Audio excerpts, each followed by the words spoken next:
Welcome back to the Pistol Report. My name is John Francois. I'm the Senior Instructor for Archangel Technologies.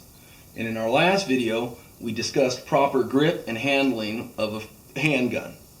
Now we're going to move on to the proper grip you need when firing the handgun. But before we do that, let's get started with our 4 rules of gun safety.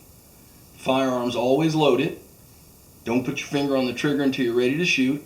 Know your target and what's beyond it. And don't let the barrel point at anything you're not willing to destroy.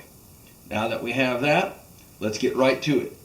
So, as you recall, with the revolvers, you can wrap your thumb around the back and be safe. With a semi-auto, you cannot. So semi-auto, same side, revolver, you can wrap. And now we're going to get into the difference between firing a revolver versus a semi-auto.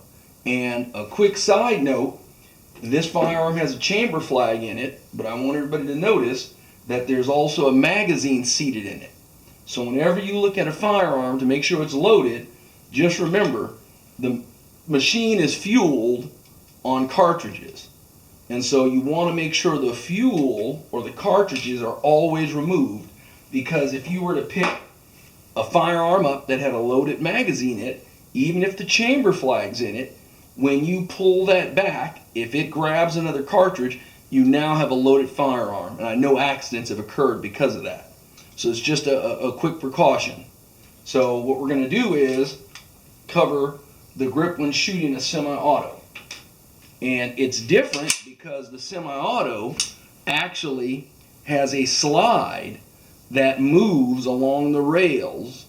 And that means you have to give the firearm a solid base to operate, because in the event that you pull the trigger and you do what they call milk toasting or limp wristing, what will happen is you will start to work with the same direction of the recoil, and it may cause a malfunction because you're almost keeping pace with the cartridge as it's leaving the ejection port. So one of the big things I tell people is, from your forearm and wrist, it needs to be solid. And the different types of holes are, you can do the full wraparound, and I'll show from the other side. And like I said, thumbs locked down on this side, and the weaver stance is what's primarily used.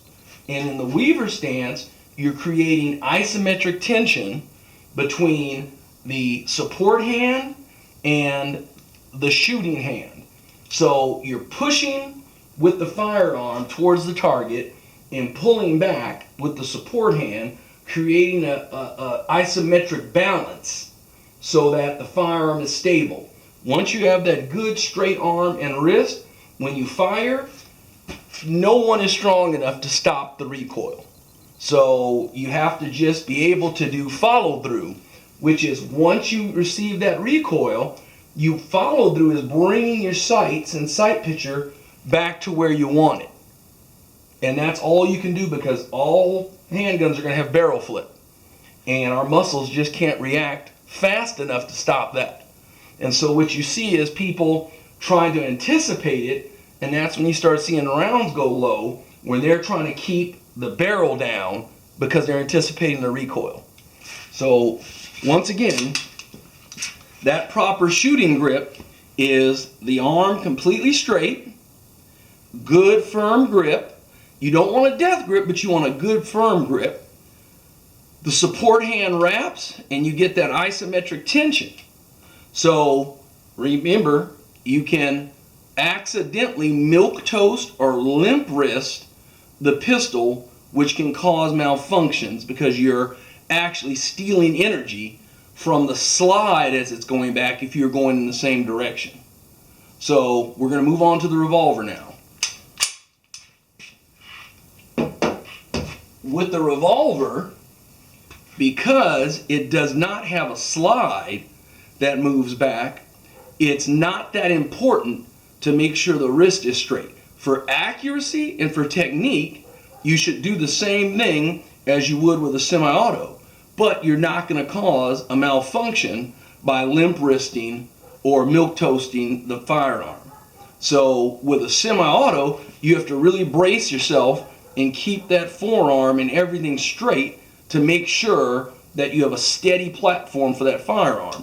With the revolver, as we said, you can wrap your thumb, and same thing, you can either wrap it this way. I do not wrap my thumb when firing a revolver.